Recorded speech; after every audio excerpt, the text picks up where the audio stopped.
and we are back with another edition of Fleetcast Reviews Doctor Who. And this episode is actually a little bit earlier than normal because I have actually got a project that's coming out at 8 p.m. today, which is the Ladies Women of Nerd Culture, which I filmed last night, and it's actually coming out at 8 p.m. today. So I've kind of moved us ever so slightly around because I want to be there to watch it and just savor the moment that was just this epic recording of us recordings. But yes, how are you doing, Ben? Are you okay? Uh, Tired but good. How about you? Yeah, tired but good. I think that sums up every parent this close to half term. So Well, in my yes. case, it's just had an audit, but yeah. Yes. But I'm gonna just say our disclaimer just to get it out of the way. Anything that we say in this episode is our opinions and our opinions alone.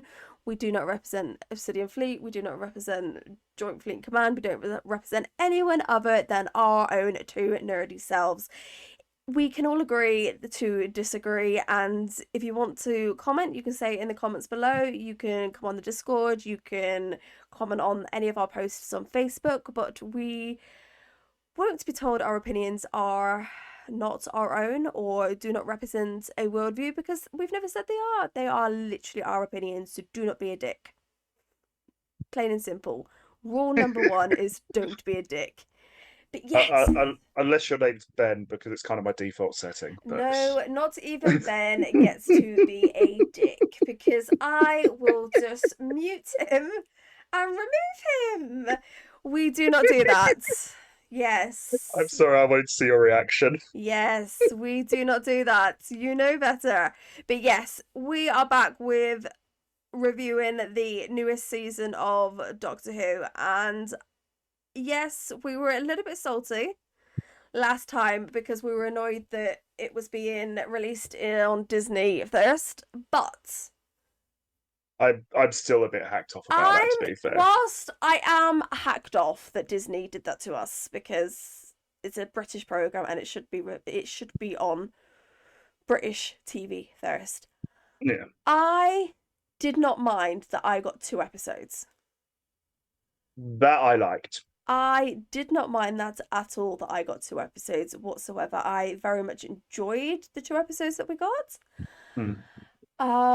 So you can tell this is going to be quite a positive podcast from us.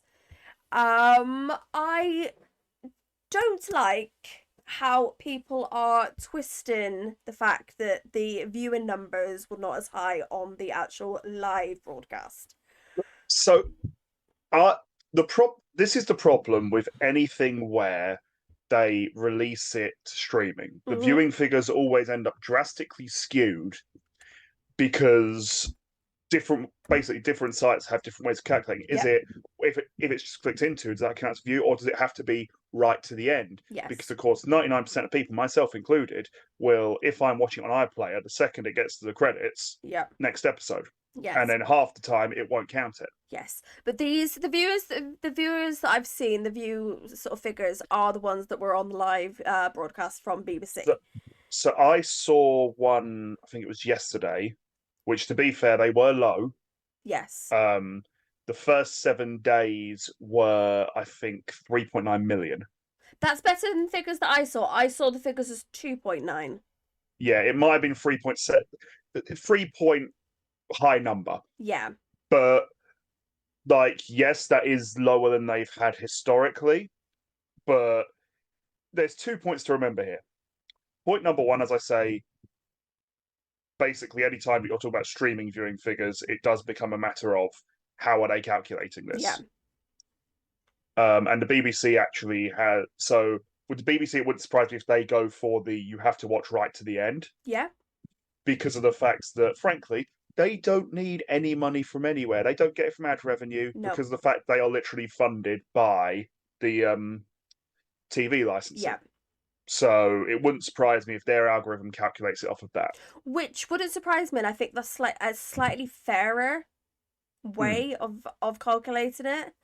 I think it needs, really truthfully, it should be if you watch to the start of the credits. Yeah. So it should be if you watch to up to 1 minute before the end of it, basically. But the other issue is we're talking about a new series, new Doctor. There has been some controversy around it because of some comments that the production staff have been making online, which will have lost them some numbers. Okay. Yeah, I'm not going to go too far into it, but please YouTube Doctor Who Ncuti Gatwa um, and Doctor Who Russell T Davies both made a couple of comments that were somewhat disparaging of existing fans. Okay. Um, the big one that I will touch on is if you don't want to watch it because you don't like the fact that we've cast a Black Doctor, that's fine. For every one of you that leave, 3 will come in to replace you. The problem is there's going to be a lot of people who wouldn't be leaving on that account who will then leave based on that kind of commentary.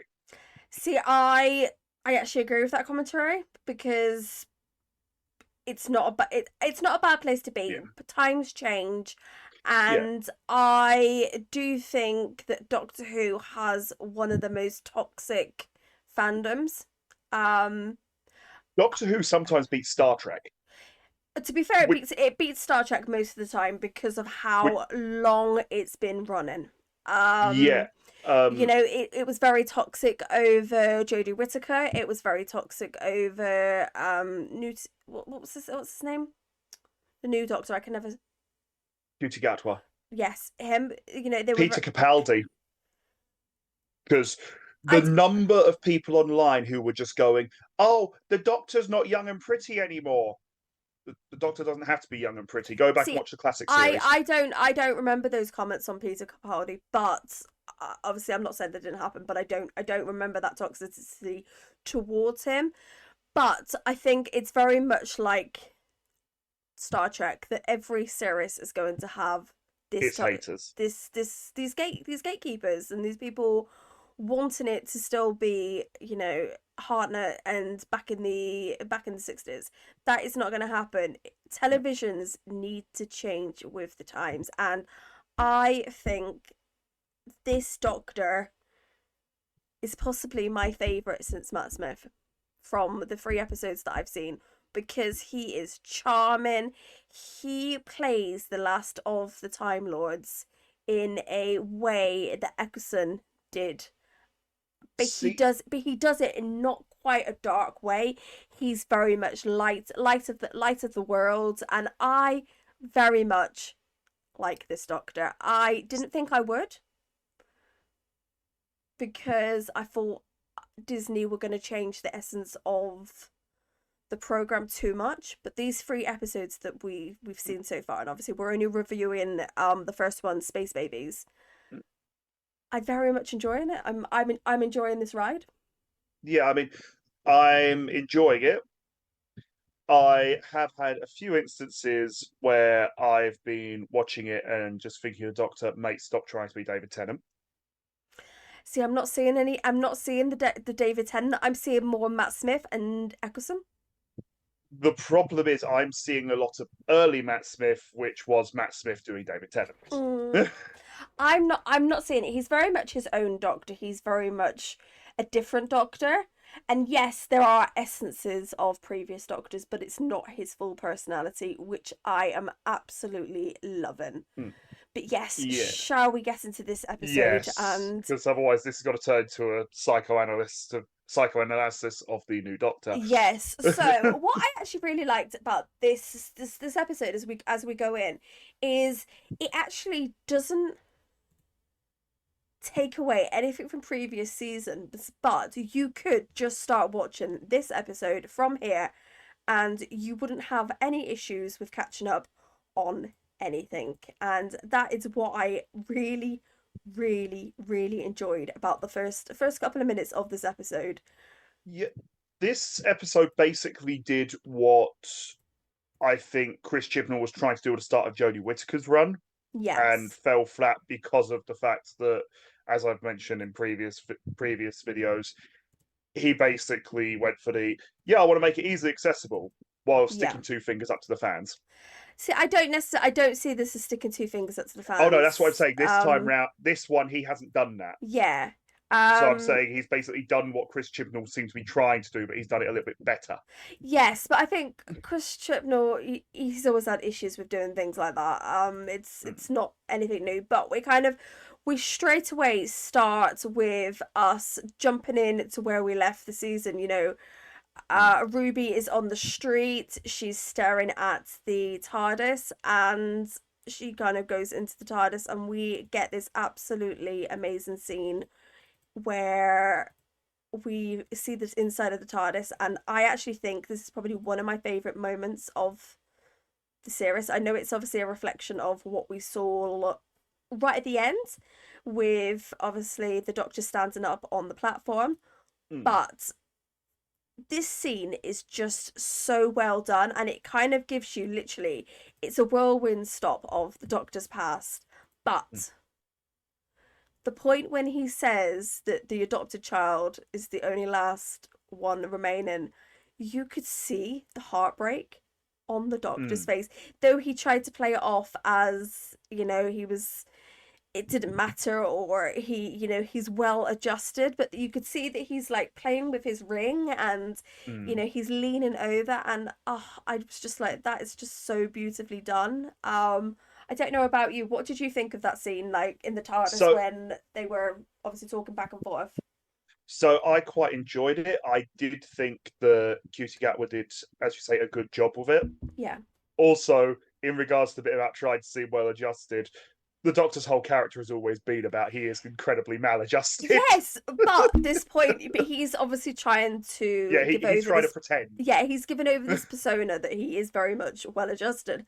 Yeah, and you could tell he's not. There are scenes later on in this series that we see that he's not. This scene, I would definitely give you. There are shades of Eccleston. Yes, there are definite shades. And it kind of feels like Russell T Davies is basically trying to go with, right, I'm going to do a reset. The reset's just resetting to what I did like 19 years ago.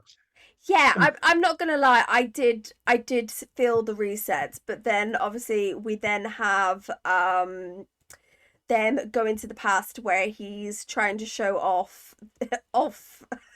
This is my favourite scene. Well, go on then. You tell us all about this scene. So they go back to prehistoric times, and Ruby asks him, "Well, what if I step on a butterfly?" And it very much calls back to the second episode of Martha, where they went back to Shakespearean English. She says, "You step on a butterfly, you change the future of the human race." Yeah. And the Doctor makes the remark about, excuse me, well, don't step on any butterflies. What a butterfly's ever done to you? Well, here, Ruby says, "Oh, but what if I like step on a butterfly and completely change history?" And the Doctor's just like, "Well, just don't do that." Yeah. And sorry. His comment is, "Well, no one ever steps on any butterflies." Yes. And then, of course, what does she do? She steps on a butterfly, and then she turns into like this spiky bug person. Yes. And Which I've got the image on the screen because it's just so funny. The amount that makeup that she must have been in for that like 30-second scene is absolutely amazing, but it shows the kind of the money they are putting into this series. There is so much money being put into the series, and it's just amazing, to be fair. But then it kind of moves forward, and they're back inside the TARDIS, and he asks her to give him year numbers, and obviously she gives him 5 digits, and they blast off to the future in a very excited way, which kind of reminds me of Matt Smith. And they get to a space base, which, they're both amazed because it's broken down. There are parts falling apart. There's steam, there's fire, and we kind of get our first proper back and forth between them, because he's trying to do it and she's going, "Oh, you're making it worse." And I found myself laughing so much at this scene, and then all of a sudden we hear a howl from down the corridor, and I love this scene so much. It had me absolutely creased laughing because it was just so funny. Um, I don't know about you, but it was the way that we kind of had the doctor react to this being. The I fact that I, I just like his "I'm scared. Why am I scared?" yes, you know, he grabs hold of Ruby and we get that scene in the lift where he's terrified, she's terrified, but he's obviously got his hands over her eyes and she can't see what's actually happening and it's so funny. Which anyone who's ever had someone do that, I remember when I was a kid, my dad doing that when something scary came on, and it actually makes it 10 times worse. Yes, yes. But it is so funny. And then obviously they get out onto the bridge, which this scene it kind of threw me because I was like, oh, I'm not sure how I feel about this. And we kind of discovered that they are on a baby station or a baby Ye- growing station, should we say? Yeah, so this is where the episode does start to lose me a little bit. Like, Mm-hmm. I enjoyed it well enough, but the whole setup and the whole thing very much gave me vibes of dinosaurs on a spaceship.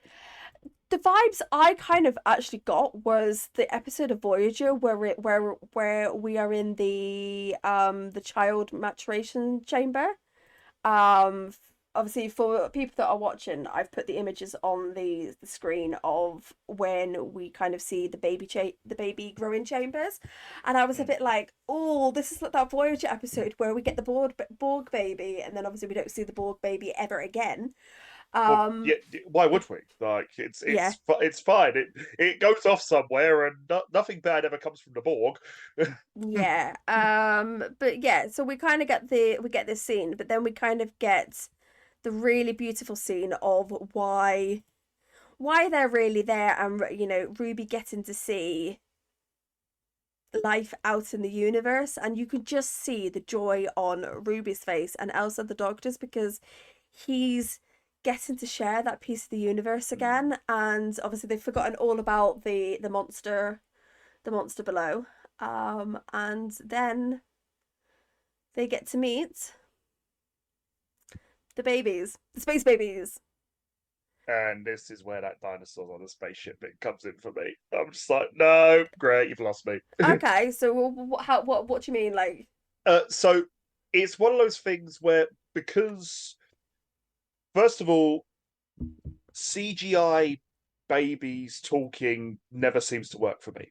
Uh, okay, it always goes into Uncanny Valley, and it's the same thing that I got in Dinosaur on a Spaceship, where they had CGI dinosaurs, and it's like this looks like a poor man's Jurassic Park. And it's conceptually, I don't like it as an opener. Basically, I okay, don't like it this early into a new Doctor's run. Um, and I just think that this is sort of like you can get away with it a couple of seasons in, basically. yeah, But the really, really silly stuff like that, you need to have the more, because also you need to have the more basically character-driven stuff earlier on. yeah, Because you need to get to know this new Doctor, you need to know this new companion, yeah, which this episode gives you a little bit of a chance to do, but not as much as I would like okay, this early on. right, Again, even if they were to stick it in 2/3 of the way through the series, I'd basically end up shuffling it in as a okay, this is a fun little bit of filler. Cool. yes. But yeah, See, I actually really enjoyed this part. I enjoyed the okay, concept of having these babies on the ship. yeah. They're obviously they're all using ropes. They're all using different ways to manage the ship, and obviously we meet Captain Poppy, who seems to be the oldest of the children, and I think these scenes were done really, really well. We have, the scene where the Doctor and Poppy are talking and he's just being ridiculously adorable to her. But also, I kind of like the scene where they are discovering all of this, and you kind of feel like you have two different reactions to parenthood. You've got Ruby who's really excited, and you've got the Doctor who's very much like, "Oh, okay, I'm not sure quite know how to deal with this," and he's like, um, and I think it was very, very well done. This concept was done well. You've got the babies, and then you've got obviously we got the realization that there is a nanny on board.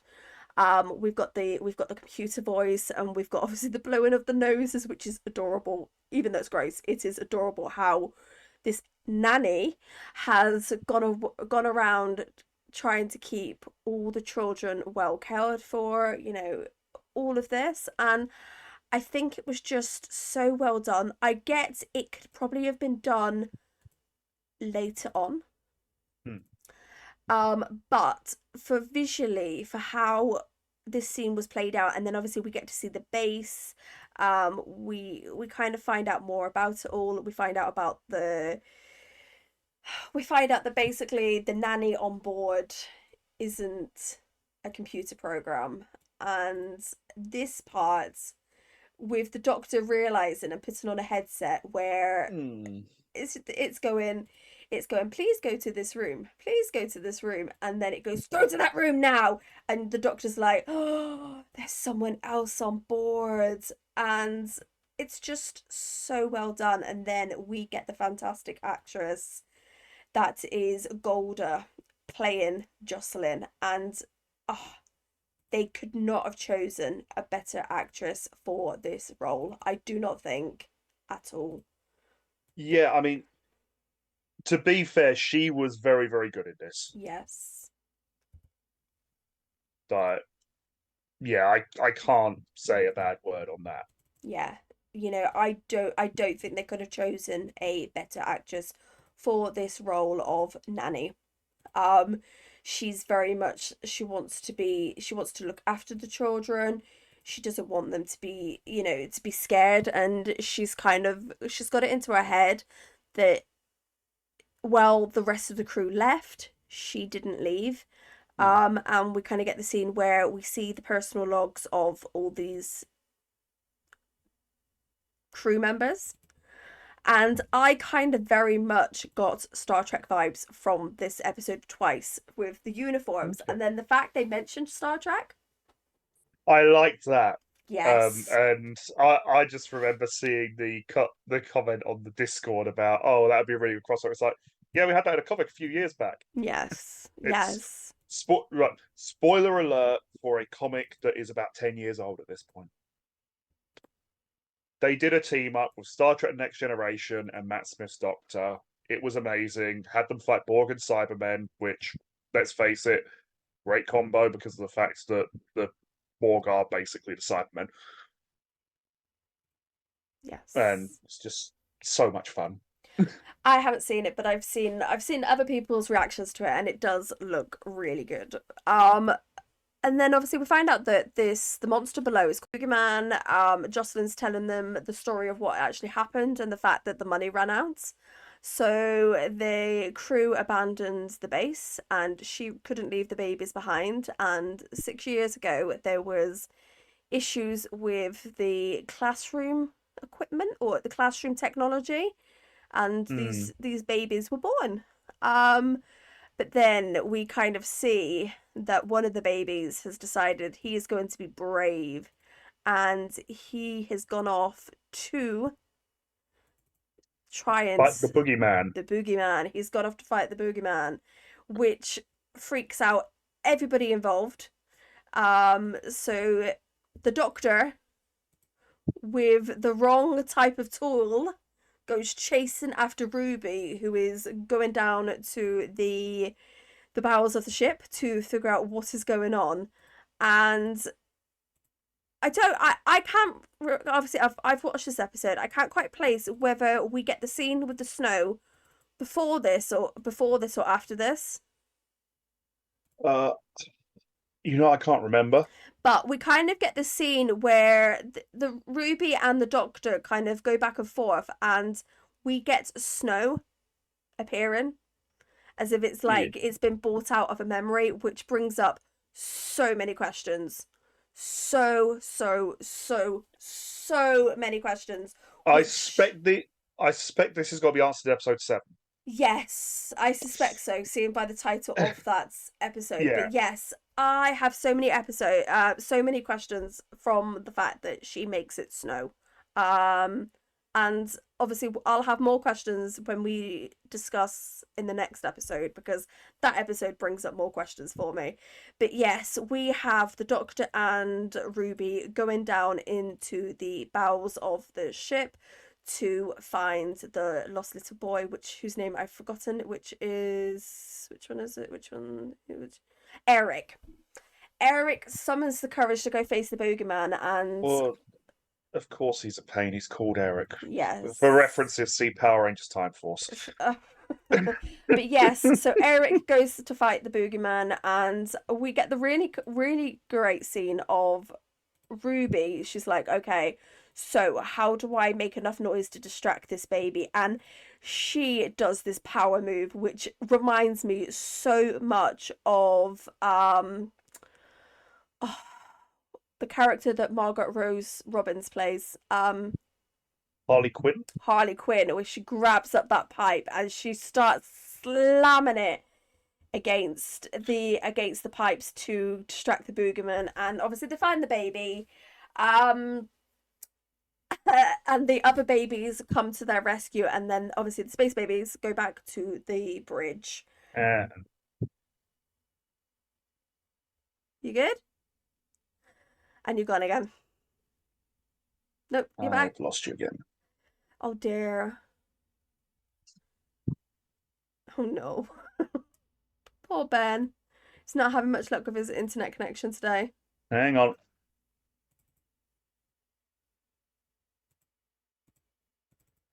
Which means in a second, this is going to have a little flit. It's going to come back to normal for about 1 second, then reboot itself.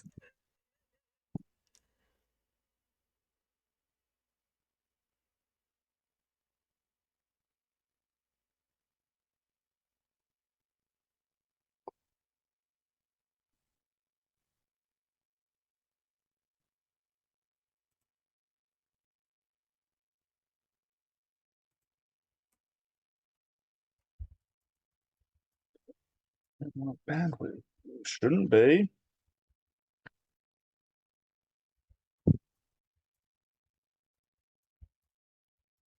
Hmm.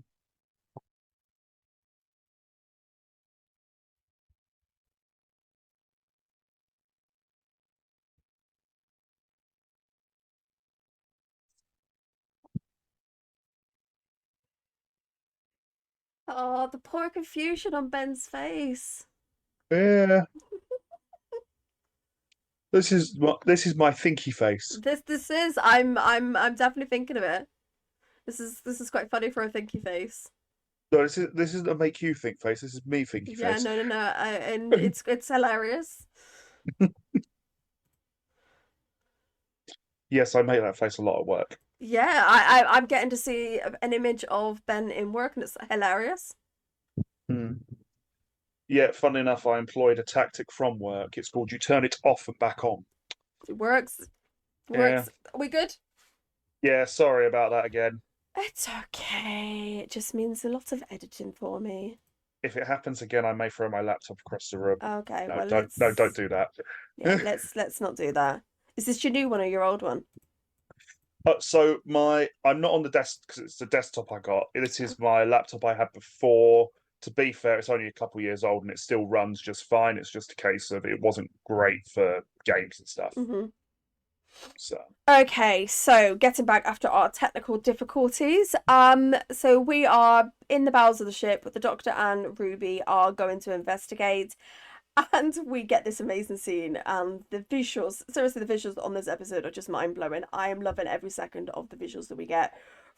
We've got the scene with which you'll see on the screen. And for audio listeners, this is basically it looks like webbing. Um, but the Doctor quickly discovers that it's not webbing. It's very much not webbing. It is bogies. Because the system is literal. So The when it lit heard bogeyman, Yes. it made a bogey man. Yes, it literally took the children's programming, the education system, and when it malfunctions, this is what was created, a literal bogeyman, and it is hilarious. But Jocelyn manages to distract it and get it to into an airlock, and the Doctor and Ruby are like, we can't do this, we can't do this, we can't destroy this creature, it's not its fault, it's all of this. And the Doctor, this scene is so reminiscent of that final scene with David Tennant in Torchwood.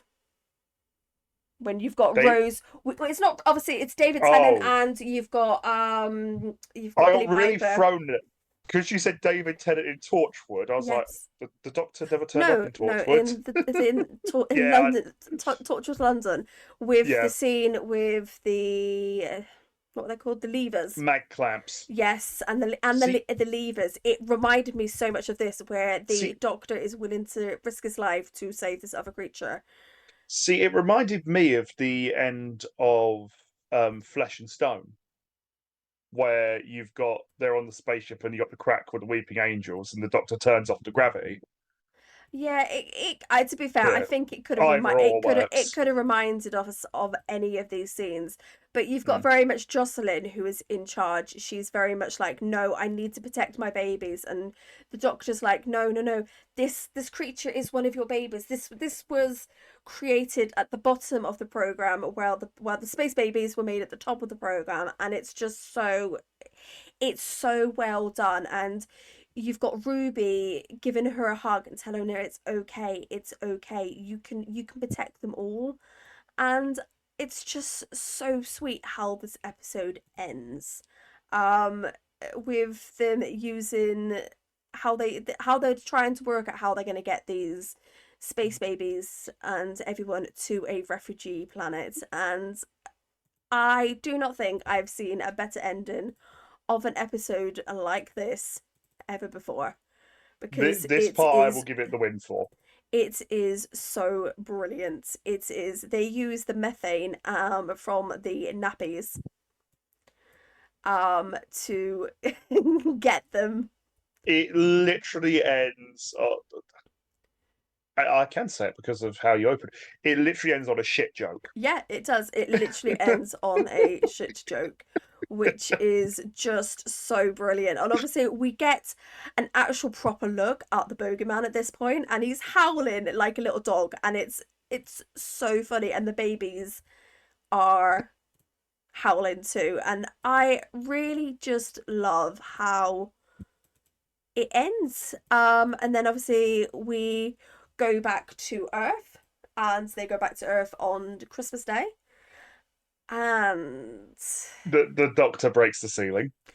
yes, the Doctor breaks the ceiling again, again, and he declares, "Tell your mother not to slap me," which is just, that was it. I was done Yeah, because I was just, he has a history. yes, it has a history of mums, Mothers slapping him. yes, and I just really love that.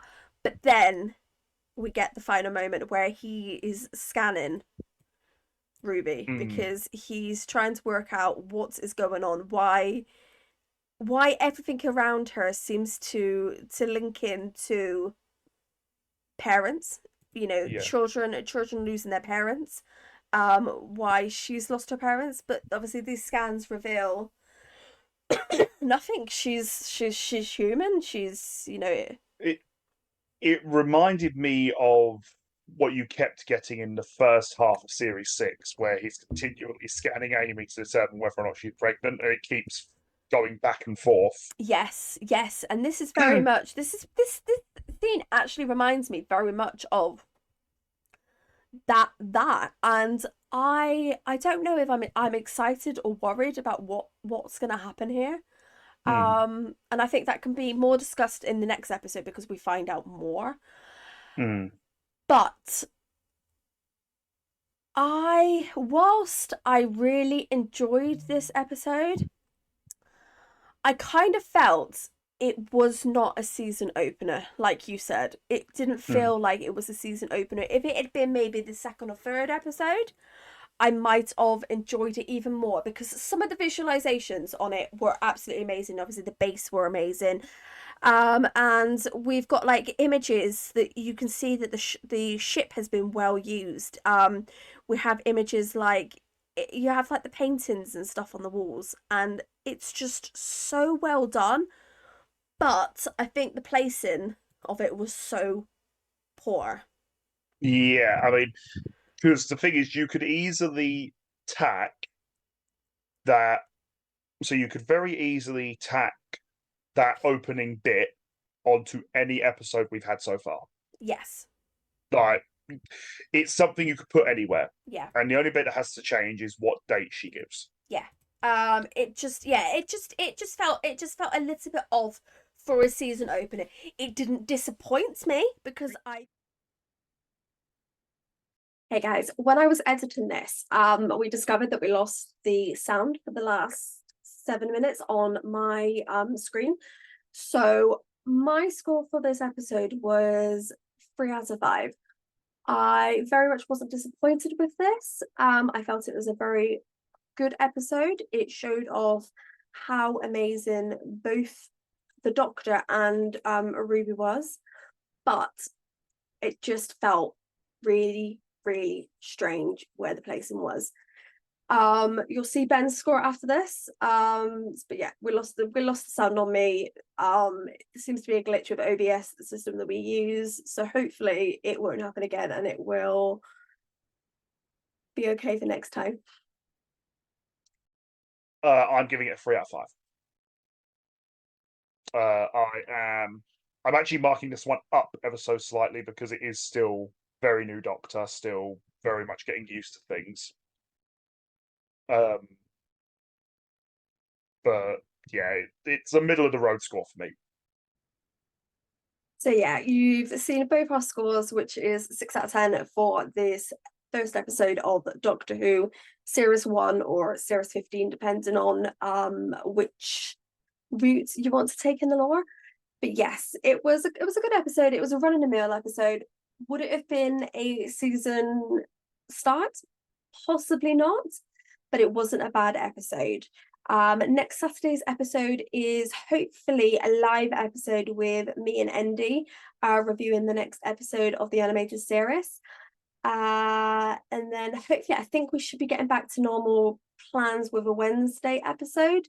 With it being half term this week, parents of the fleet, we've had to parent. So yes. So until next time, stay lovely, stay logical. Bye.